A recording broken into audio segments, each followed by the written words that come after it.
नमस्कार, जय हिंद, वंदे मातरम। दोस्तों आइए देखते हैं आज की उत्तर प्रदेश की 2 नहीं, 4 नहीं, 5 नहीं बल्कि पूरे 25 बहुत ही महत्वपूर्ण सेलेक्टेड और इम्पोर्टेंट काम की खबरों को सिर्फ 5 मिनट में, जिसमें आज की यूपी की बड़ी घटनाओं के साथ साथ मौसम विभाग पर नजर डालते हुए आम आदमी के लिए राहत भरी खबर को देखते हैं।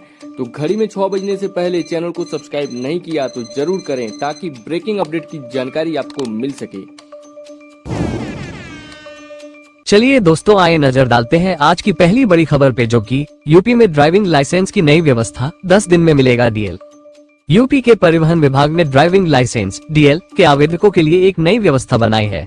अब ड्राइविंग लाइसेंस 10 दिन के भीतर मिल सकेगा। डीएल प्रिंट करने का जिम्मा 3 कंपनियों को दिया जाएगा, जो पूरे प्रदेश में अलग अलग क्षेत्रों में काम करेगी। डीएल अब डाक के जरिए 7 से 10 दिन के भीतर आवेदकों के पते पर पहुंचेगा। समय पर डीएल न पहुंचने पर संबंधित कंपनी पर जुर्माना भी लगेगा। वर्तमान में इस काम की जिम्मेदारी वाली कंपनी का ठेका फरवरी 2025 तक बढ़ा दिया गया है। एक और बड़ी खबर आ रही है दोस्तों, आपको बता दें, यूपी में मोटे अनाज की खरीद शुरू, जानिए न्यूनतम समर्थन मूल्य। यूपी में धान के साथ साथ मोटे अनाज की खरीद भी 1 अक्टूबर से शुरू होकर 31 दिसंबर तक चलेगी। सरकार ने श्रेयन को बढ़ावा देने के लिए मक्का, बाजरा और ज्वार जैसे मोटे अनाज का न्यूनतम समर्थन मूल्य भी तय किया है। मक्के का समर्थन मूल्य 2225 रुपये प्रति क्विंटल, बाजरे का 2625 रुपये और ज्वार का 3421 रुपये प्रति क्विंटल रखा गया है। इन अनाजों की खरीद बदायूं, बुलंदशहर, अलीगढ़ और कई अन्य जिलों में की जाएगी। अब इधर देखिए, अगली खबर आ रही है। यूपी में सड़कों के गड्ढे भरने का अभियान, 44,000 किलोमीटर सड़कें चिन्हित। यूपी में बारिश के चलते प्रदेश की 44,399 किलोमीटर सड़कें क्षतिग्रस्त हो गई है। मुख्यमंत्री योगी आदित्यनाथ के निर्देश के बाद 10 विभागों ने मिलकर सड़कों के गड्ढे भरने का काम शुरू कर दिया है। प्रदेश की कुल 3,96,591 किलोमीटर सड़कों में से जिनमें गड्ढे मिले हैं, उन्हें गड्ढा मुक्ति अभियान के तहत चिन्हित किया गया है। लोक निर्माण विभाग इस काम का नोडल विभाग बनाया गया है और अभियान की कार्य योजना तैयार हो चुकी है। चलिए नजर डालते हैं एक और बड़ी खबर पे। यूपी में प्राइवेट स्कूल में फ्री में दाखिला, 1 दिसंबर से शुरू होगा आवेदन। उत्तर प्रदेश में राइट टू एजुकेशन RTE योजना के तहत बच्चों को प्राइवेट स्कूलों में मुफ्त शिक्षा दी जाएगी। इस योजना के तहत गरीब तबके के छात्रों के लिए 25% सीटें आरक्षित होती हैं। इस योजना का लाभ लेने के लिए प्री प्राइमरी और कक्षा 1 के लिए पंजीकरण जरूरी है। आवेदन 1 दिसंबर 2024 से शुरू होंगे और 4 चरणों में पूरे किए जाएंगे। आवेदन के लिए माता पिता को इनकम सर्टिफिकेट की जरूरत होगी, जिसमें वार्षिक आय 1 लाख रुपए या उससे कम होनी चाहिए।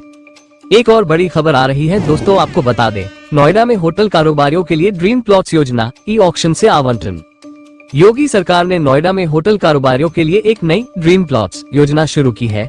इस योजना के तहत सेक्टर 93B, 105, 142 और 135 में होटल्स के लिए प्लॉट्स का आवंटन किया जाएगा। इन प्लॉट्स का ई-ऑक्शन के जरिए आवंटन होगा। योजना के अंतर्गत 6 प्लॉट्स आवंटित किए जाएंगे, जिनकी रिजर्व प्राइस 44 करोड़ 8 लाख रुपए से लेकर 410 करोड़ 70 लाख रुपए तक है। योजना के तहत 3 बजट होटल्स और 3 विभिन्न स्टार होटल्स का निर्माण किया जाएगा। अब इधर देखिए, अगली खबर आ रही है। कुशीनगर में नकली नोटों का गिरोह, 25,000 का इनामी मुठभेड़ में गिरफ्तार। यूपी के कुशीनगर में पुलिस ने नकली नोटों का धंधा करने वाले गिरोह के एक और सदस्य मुस्तकीम को मुठभेड़ में गिरफ्तार कर लिया है। मुस्तकीम के पैर में गोली लगी, जिसके बाद उसे अस्पताल में भर्ती कराया गया है। उस पर 25,000 रुपये का इनाम था। पुलिस ने उसके पास से 30,000 रुपये के नकली नोट और 10,000 रुपये की असली मुद्रा बरामद की है। इस गिरोह के तार नेपाल से जुड़े हुए हैं और अब तक 5,26,000 रुपये के नकली नोट बरामद हो चुके हैं। चलिए नजर डालते हैं एक और बड़ी खबर पे। हजरतगंज में नो पार्किंग अभियान पर भोजपुरी में चेतावनी। हजरतगंज के गवर्नर हाउस चौराहे से मेफेयर तिराहे तक नो पार्किंग जोन में गाड़ियां खड़ी करने वालों को मंगलवार को भोजपुरी भाषा में चेताया गया। सड़क चले खातिर बा, गाड़ी खड़ी करे खातिर ना, ये संदेश देते हुए शाम 6 बजे के बाद सड़क किनारे गलत तरीके से खड़े वाहनों को हटाने का अभियान शुरू हुआ। इस दौरान जिन लोगों ने नियमों का पालन नहीं किया, उनका चालान भी काटा गया। NVT द्वारा सड़क किनारे खड़े वाहनों से लगने वाले जाम का मुद्दा उठाने के बाद पुलिस और ट्रैफिक विभाग ने मल्टीलेवल पार्किंग में वाहन खड़ा करने की अपील की है। पिछले 2 दिनों में 21 4 पहिया वाहनों का चालान किया जा चुका है। जल्द ही नो पार्किंग में खड़े वाहनों को उठाने के लिए क्रेन की व्यवस्था की जाएगी। अब इधर देखिए, अगली खबर आ रही है। बुलडोजर राज पर आदित्य ठाकरे की टिप्पणी। उत्तर प्रदेश के मुख्यमंत्री योगी आदित्यनाथ की बुलडोजर नीति पर शिवसेना के नेता आदित्य ठाकरे ने सवाल उठाया है। इंडिया टुडे कॉन्क्लेव में आदित्य ठाकरे ने यूपी सरकार की सख्त कानून व्यवस्था की निंदा करते हुए कहा कि बुलडोजर राजनीति और एनकाउंटर संस्कृति मीडिया और TRP के लिए आकर्षक हो सकती है, लेकिन ये भारतीय लोकतंत्र की स्थिरता के खिलाफ है। ठाकरे ने ये भी कहा कि जनता को नौकरियां और आत्मनिर्भर चाहिए, न कि तानाशाही नीतियों का समर्थन। महाराष्ट्र में बेरोजगारी सबसे बड़ा मुद्दा है और राज्य सरकार ने कई महत्वपूर्ण नीतियों को नजरअंदाज किया है। उन्होंने उद्धव ठाकरे की सरकार को महामारी के दौरान की सबसे प्रभावशाली सरकारों में से एक बताया। चलिए नजर डालते हैं एक और बड़ी खबर पे। अयोध्या रोड और शहीद पथ पर बनेगा फुटओवर ब्रिज। लखनऊ में सड़क सुरक्षा और दुर्घटनाओं को रोकने के लिए 4 प्रमुख स्थानों पर फुटओवर ब्रिज बनाने की योजना है। डीसीपी ट्रैफिक प्रबल प्रताप सिंह के अनुसार अयोध्या रोड पर हाई कोर्ट और बीबीडी विश्वविद्यालय के पास, जबकि शहीद पथ पर लुलु मॉल और इकाना स्टेडियम के पास फुटओवर ब्रिज की जरूरत महसूस की गई है। एस्केलेटर वाले फुटओवर ब्रिज का प्रस्ताव बनाया गया है। सर्वे के दौरान पाया गया कि लोग लंबी सीढ़ियों के कारण फुटओवर ब्रिज का इस्तेमाल करने के बजाय सड़क पार करते हैं, जिससे दुर्घटना की संभावना बनी रहती है। इसके अलावा कमता के पास सड़कों को चौड़ा करने पर भी विचार किया जा रहा है। एक और बड़ी खबर आ रही है दोस्तों, आपको बता दें, बरेली कॉलेज में रोजगार मेला, 2500 से अधिक पदों पर भर्ती। बरेली कॉलेज में गुरुवार को रोजगार मेले का आयोजन किया जाएगा, जिसमें 2542 पदों पर चयन होगा।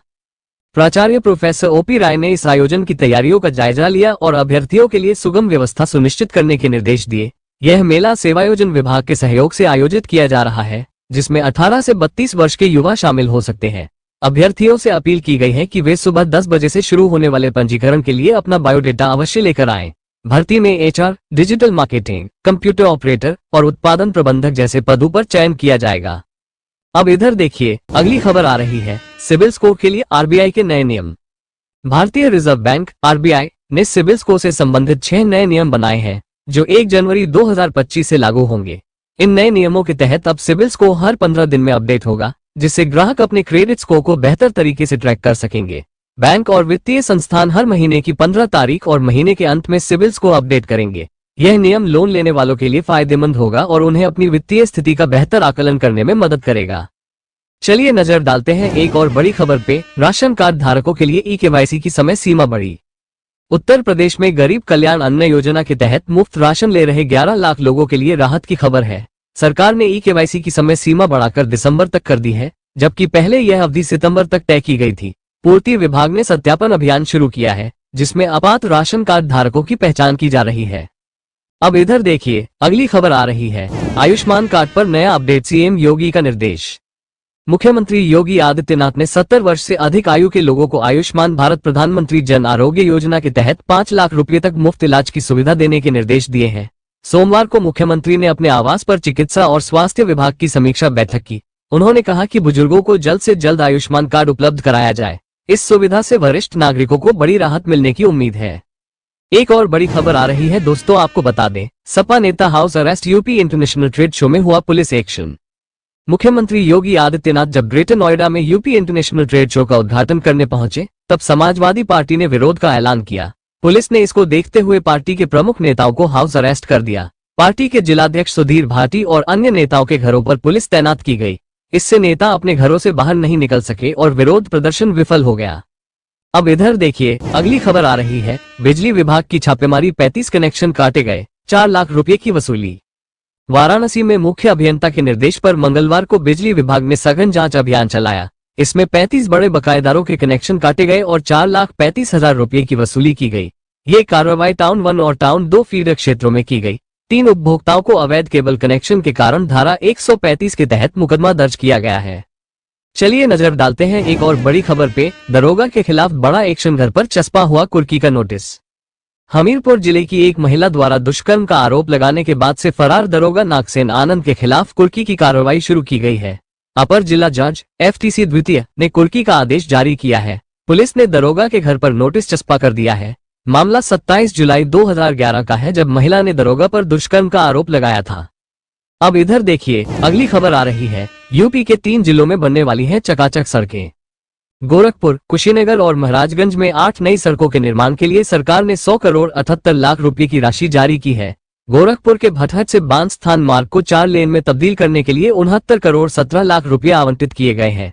इन सड़कों के निर्माण से यातायात सुगम होगा और क्षेत्र के विकास को बढ़ावा मिलेगा। एक और बड़ी खबर आ रही है दोस्तों, आपको बता दें, वंदे भारत ट्रेन में खाली सीटें, यात्रियों की कमी से रेलवे हैरान। सिकंदराबाद नागपुर रूट पर हाल ही में शुरू की गई वंदे भारत ट्रेन में यात्रियों की भारी कमी देखी जा रही है। ट्रेन की कुल सीटों में से 80% से अधिक सीटें खाली रह रही हैं। तेलंगाना की इस 5वीं वंदे भारत ट्रेन के उलट अन्य शहरों की वंदे भारत ट्रेनों में यात्रियों की संख्या काफी अधिक है। अधिकारियों ने यात्रियों की कम संख्या पर चिंता जताई है और कारणों की जांच कर रहे हैं। चलिए नजर डालते हैं एक और बड़ी खबर पे। रोजगार मेले में युवाओं की निराशा, कम वेतन और समान वेतन का मुद्दा। जिला सेवायोजन कार्यालय द्वारा आयोजित रोजगार मेले में हाई स्कूल और स्नातक पास युवाओं को समान वेतन का प्रस्ताव दिया गया, जिससे युवा खिन्न दिखे। युवाओं को मामूली वेतन पर दूर के जिलों में नौकरी का मौका मिला, जिससे वे निराश हुए।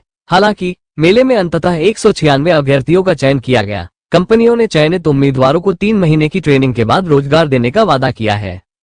अब इधर देखिए, अगली खबर आ रही है। वोडाफोन आइडिया को सीनियर सिटीजन को देना होगा 60,000 रुपये मुआवजा। मुंबई उपभोक्ता विवाद निवारण आयोग ने वोडाफोन आइडिया को सेवा में कमी और मानसिक उत्पीड़न के लिए एक वरिष्ठ नागरिक को 50,000 रुपये मुआवजा देने का आदेश दिया है। यह मामला 2 मई 2019 का है, जब शिकायतकर्ता ने अंतर्राष्ट्रीय रोमिंग पैक का इस्तेमाल किया और बाद में भारी शुल्क वसूला गया। आयोग ने इसे सेवा में कमी मानते हुए कंपनी पर जुर्माना लगाया। तो दोस्तों, ये थी आज की कुछ महत्वपूर्ण खबरें और जानकारियां जो आपके लिए बेहद उपयोगी साबित हो सकती हैं। ऐसी जानकारी आपको शायद और कहीं एक साथ न मिल सके, इसलिए रोज की ताजा खबरों के लिए हमारे चैनल को सब्सक्राइब जरूर करें और वीडियो को लाइक नहीं किया तो लाइक करें। साथ में अपने जिले का नाम कमेंट में लिखें, ताकि आपके जिले से जुड़ी हर जानकारी आप तक पहुंच सके। धन्यवाद। जय हिंद, जय भारत।